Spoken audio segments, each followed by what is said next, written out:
Tarot Günlüklerim kanalından herkese merhabalar. Yepyeni bir video ile karşınızdayım. Bu video birazcık daha sohbet havasında olacak. Yani herhangi bir açılım veya bir şey göstermeyeceğim ama tarota ilgisi olan veya şu an tarot ile ilgilenen, yeni başlayacak olan herkesin kesinlikle izlemesi gereken bir video, söyleşi diyebilirim hatta. Burada bilmeniz gerekenler, yapmamız gerekenler, tarotu nasıl benimseyebiliriz bunlardan bahsedeceğim. Başlamadan önce kanalıma abone olur ve videoyu beğenirseniz çok sevinirim. Bunun gibi çok fazla daha içerik üreteceğim ve eğitimlerim var. Temel Katina, Temel Tarot eğitimi, açılım örnekleri kursu ve Temel Katina kursu olarak 3 farklı eğitimim var. Bunları da açıklamada bulabilirsiniz. Açıklamadan bilgi alabilir ve satın alabilirsiniz. Hazırsanız çok uzatmadan videoya geçiyorum. İyi seyirler.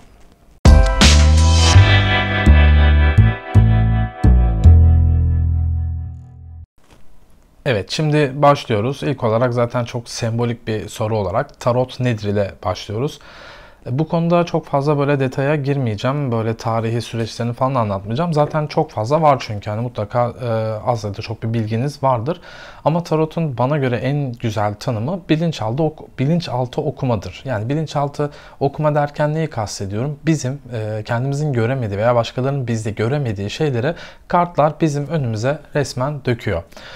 Tabii bunun bir bilimsel bir altyapısı yok. Yani bu nasıl yapıyor bu işi, yani bir nasıl diyeyim istatistiksel bir veri var mı yok mu gibi durumlar tabii ki söz konusu değil. Bu birazcık aslında inanç meselesi. Yani buna inanman gerekiyor. Bunun böyle olduğunu görmen gerekiyor. Ama tabii boş bir görme değil bu. Yani bir şeyler kartlar sana bir şeyler söyleyecek. Sen bir şeyleri göreceksin ve diyeceksin ki ya evet bu durum böyle. Bu benim için en azından böyle. Ben bunu bu şekilde yaşadım ya da ben şu an tam olarak bu durum içerisindeyim. Ve aslında size şöyle söyleyeyim, yani bunları gördüğünüzde hayret edeceksiniz çünkü birçok noktada sizi sizden çok daha iyi tanıyor. Yani bazen insanlar böyle kendi içinde olduğu durumu göremeyebiliyor veya bir başkası dahi bunu söyleyemeyebiliyor. Ama bu kartların bizim önümüze böyle dizildiğinde ve iyi bir tarot okuyucusu olduğunuzda veya iyi bir tarot yorumcusundan böyle bir yorum aldığınızda hayret edeceksiniz. Yani gerçekten sizin göremediğiniz şeyleri evet bende gerçekten bu var diyebiliyoruz. Peki ben bu kısmı hayatıma nasıl sokabilirim? Yani tarotu nasıl hayatıma entegre edebilirim? Yani tarot geçmişten beri aslında hep böyle bir fal mı değil mi? Bu zaten sürekli süren bir tartışma. Bu arada ben fal olduğunu düşünmüyorum. Açıkçası çok fala inanan bir insan da değilim.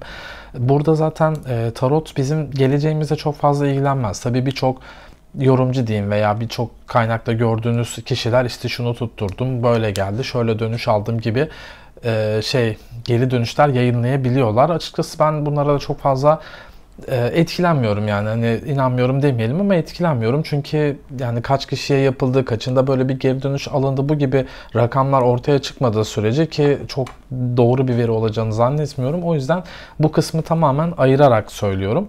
Burada şimdi madem bizim geleceğimizi göstermeyecekse, geleceğimizi dair bir şeyler vermiyorsa tarot bize ne veriyor?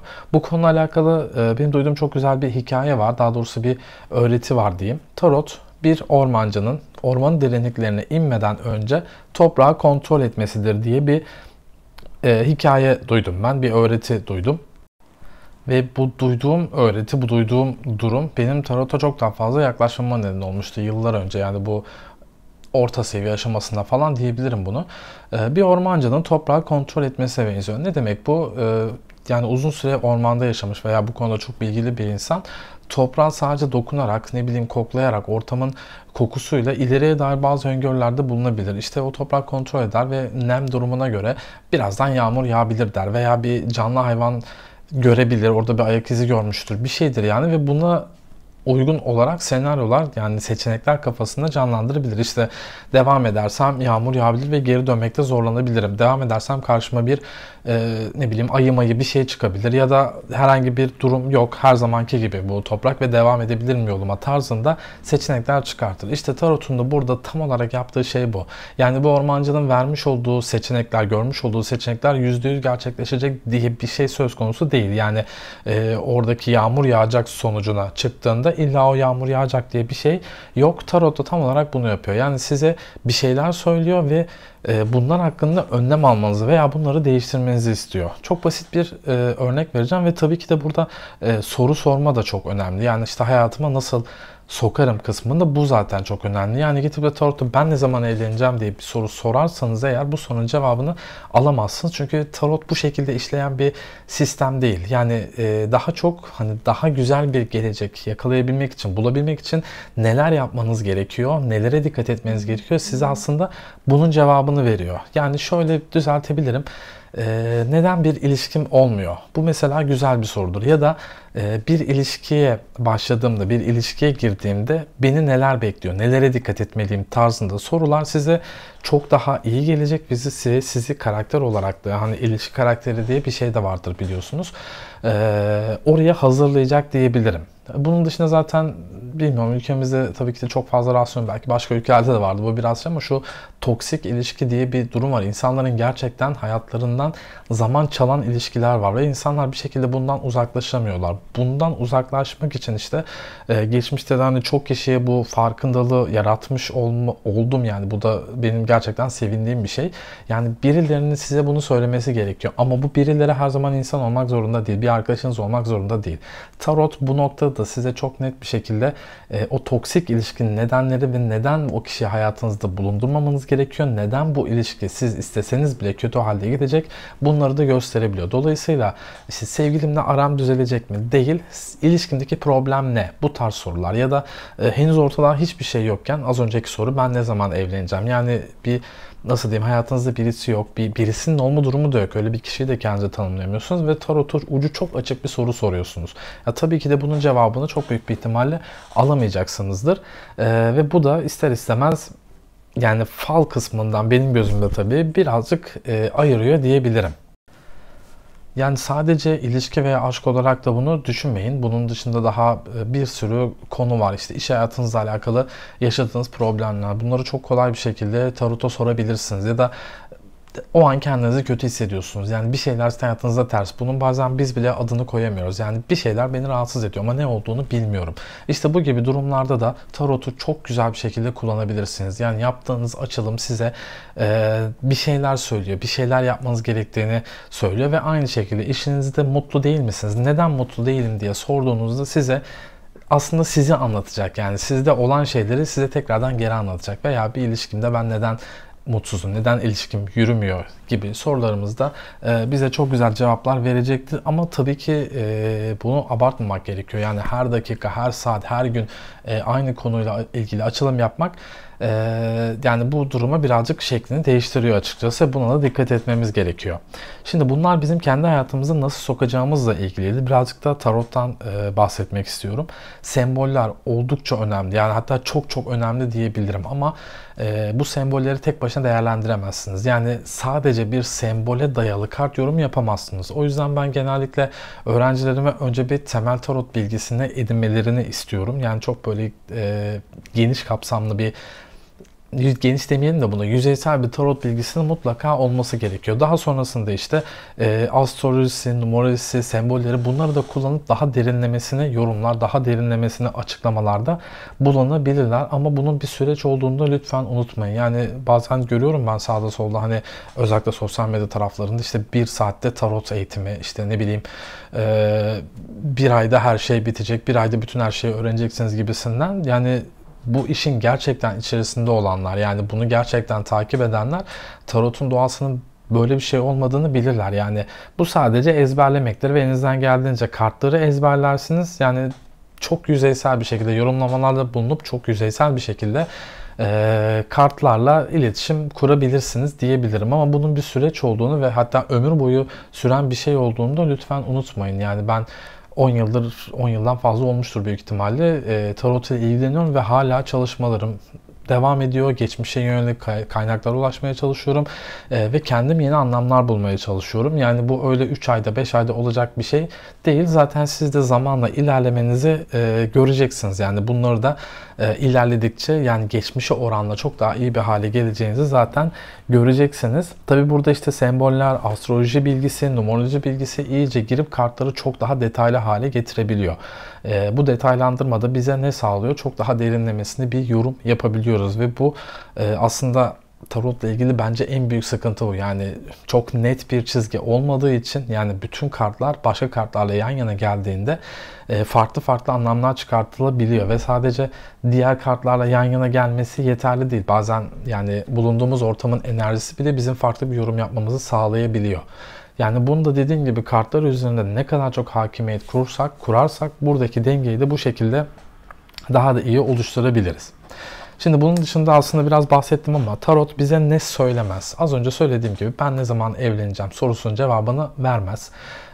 Bazen bunları da görüyorum, yani yapabilene de açıkçası bir şey diyemiyorum. Yani hani direkt gün veriyorum, hafta veriyorum, ay veriyorum tarzında durumlar var ama yani benim araştırdığım ve bildiğim kadarıyla tarot hiçbir şekilde size böyle gün, ay, saat, yıl gibi bir şey vermez. Veremez zaten, yani ilk ortaya çıktığında dahi böyle bir şey yoktu, böyle bir zaman kavramı yoktu. Dolayısıyla size böyle şeyler söyleyemez. Bunun dışında tarot size şunu yap, bunu yap gibi bir şey söyleyemez. Yani ilk baştaki ormancı hikayesine dönelim. Yani size gelip de o ormana gir veya girme diyemez. Girersen şu olur, girmezsen bu olur tarzında senaryolar çıkartır ve siz artık kendi kararınızı verirsiniz. Yani kararınızı sizden başka hiçbir şey etkilemez. Zaten tarotun bir temel yapısı da budur. Ben senin adına karar vermem. Ben sana seçenekler sunarım, durumu söylerim ve bu kararı sen verirsin. Aynı şekilde yani bir ilişki hakkında da size yani bu ilişkiyi bitir veya bitirme demez. Yani bu ilişkinin daha iyi hale gelmesini istiyorsan şunlara dikkat etmelisin. Veya işte hayatımda birisi yok, kimseyle anlaşamıyorum. Bu da biraz spesifik bir soru oluyor ama acaba sorun bende mi? Acaba sorun karşıda mı? Yani bunu sorduğunuzda size bunun nedenlerini söyleyebilir. Bak böyle bir durum olduğu için sen hayatındaki insanları tutamıyorsun veya sen hayatındaki insanlara bağlanamıyorsun. Bunların cevabını bize çok güzel verir ama hiçbir şekilde bize geleceğe dair şunu yap, bunu yap, bu ilişkin bitecek, bu ilişkin çıkacak gibi cevaplar bize vermeyecektir. Şimdi tarot bilimsel mi diye bunu da çok fazla alıyorum. Ya tabii ki tarotun herhangi bir bilimsel dayanağı yok. Yani işin bilimsellik kısmı çok daha ayrı bir şeydir. Yani sonuçlara falan odaklanman lazım. Ne bileyim kaç kişiye uygulandığı, ne nasıl bir sonuç elde edildi, bunlara bakılmak lazım. Tarotun tabii ki de böyle bir durumu yok. En azından bu şekilde güncellenebilen bir şey değil. Dolayısıyla bu kısım tarot için çok doğru bir kısım değil. Nasıl öğrenmeliyim kısmı, bu da birazcık aslında kişiden kişiye göre değişen bir şey. Kişiden kişiye göre değişir dememdeki durum da şu, yani herkesin tabii ki öğrenme sistemi biraz farklıdır ama benim gözlemlediğim kadarıyla bu konuda çok fazla sabırsız olabiliyoruz. Yani işte bir ay ben çalışayım, sürekli çalışayım, bir ay boyunca bütün her şeyi ezberleyeyim, okuyayım ve daha sonra öğreneyim veya 2 ay, 3 ay her neyse. Bu biraz yanlış bir yaklaşım. Yani bunu bir enstrüman çalmak olarak da bakabilirsiniz. Yani bir enstrümanı bir ayda çalmak öyle çok mümkün bir şey değildir. Ne kadar çalışırsak çalışalım belli bir noktada sabra ve zamana ihtiyacımız vardır. Tarot da aslında böyle ama öncelikle bu kartlar nedir? Bize neler verir, neler söyler? Kısaca işte büyük arkana, küçük arkana kartları, bunların elementleri, serileri, işte değnek serisi, kupa serisi gibisinden. Bunları önce bir edinip daha sonra işin ileri boyutuna geçmeniz gerekiyor. Yani işte semboller, astroloji, numeroloji, renkler, kartın üzerindeki imgeler, yani bunlar birazcık daha sonranın konusu açıkçası ve bunun için kendinize bir süre de koymayın. Yani bir ayda ben bunu bitireceğim demeyin. Çünkü bu böyle bir şey değil. Bunun sadece ömür boyu bir yolculuk olduğunu bilin. Yani kendinize böyle bir hobi edinmiş gibi hissedin ve belli aralıklarla çalışmalarınızı ilerletebilirsiniz. Bu da sizin adınıza iyi olacaktır ve daha sağlam adımlarla ilerlemenizi sağlayacaktır. Şimdi burada bir de şöyle bir soru geliyor, işte kartları nasıl karıştırmalıyım, nasıl seçmeliyim, neye dikkat etmeliyim tarzında. Yani bunun için aslında böyle çok daha detaylı bir video hazırlamayı düşünüyorum ama ortak enerji, ortak akıl diye bir şey var. Aslında biz bunların tamamını bu ortak enerji dediğimiz veya ortak akıl dediğimiz o şeye ulaşmak için yapıyoruz. Biraz ruhani bir durumdan bahsedeceğim. Yani bu konuda nasıl diyeyim, yine bir bilimsel bir altyapı veya bilimsel bir temel tabii ki de yok. Tamamen kendi bakış açımızdan değerlendirebileceğimiz şeyler. İşte kartları şu sırayla seçmeliyiz ya da açılımları şu sıraya göre açmalıyız. Bunun nedeni bu işi işte 100 yıl önce, 200 yıl önce yapan insanlarla aynı şekilde yapmaya çalışmak. Yani tamamen olay buradan kaynaklanıyor ve bunun tabii ki de doğrusu yanlışı olmaz ama bir noktada onlarla aynı şeyi yapıp aynı enerjide bulunmaya çalışıyoruz. Yani onlarla aynı frekansta olmaya çalışıyoruz. Yani bunu başarılıp başarılamaması tabii ki konumuz değil. Yani herhangi bir bilimin konusu da olduğunu zannetmiyorum veya herhangi bir öğretinin konusu olduğunu zannetmiyorum. Ama mümkün olduğunca eski kaynaklardan ve bu işi eski zamanlarda özellikle yapan insanlarla, bunun da nedeni şu, eskiden insanlar gerçekten bu yola belki de bütün ömürlerini veriyorlardı. Yani bizden daha farklı bir durum. Biz ne yapıyoruz? İşte hadi tarot öğrenmek istiyorum. Google'a yazalım, YouTube'a girelim, işte Udemy'ye bakalım. Bir sürü eğitimler çıkıyor, bir şeyler çıkıyor ve o bilgilere ulaşmamız çok daha kolay oluyor. Ama eski insanların ve özellikle tarotu bu çok eskiden kullanan kişilerin yolları bu kadar açık değildi ve bazen bütün hayatlarını buna vermeleri gerekiyordu. Ve bunun dışında da farklı böyle kanallardan diyeyim, farklı durumlardan da bilgileri olması gerekiyordu ve dolayısıyla onlarla aynı enerjide bulunup ona göre bir nasıl diyeyim, ona göre bir yorumlamada bulunmak tabii ki çok çok daha iyi hale getiriyor. Şimdi asıl kısma geliyorum. Açılım nasıl yapılmalı? Evet, bunu aslında bunun için de çok ayrı bir video çekebilirim ama yani açılımda da hep söylüyorum, yani ortalama bir yorum almayın. Yani kartları açıp hoşunuza giden kartlara cevaplandırıp hoşunuza gitmeyen kartları veya anlamını bilemediğiniz kartları geri plana atmayın. Yani açılım bu şekilde ilerlemiyor. Her kartın, her hanenin size söylemek istediği bir şey var. Onu almaya çalışın. Onu almadan o kartı bırakmayın. Yani birçok kişi işte 3 tane açılım, ya bir açılım yapacak, 3 kart açıyor ve burada atıyorum yıkılan kule kartını gördüğü zaman hep kötü bir yorum yapmaya meyilli oluyor veya ne bileyim kupa ikilisini gördüğü zaman daha iyi bir yorum yapmaya meyilli oluyor ve yani bu tam olarak gerçeği yansıtmıyor. Çünkü onun hangi hanede, hangi kısımda çıktığı önemli ve hangi soruya cevap verdiği önemli.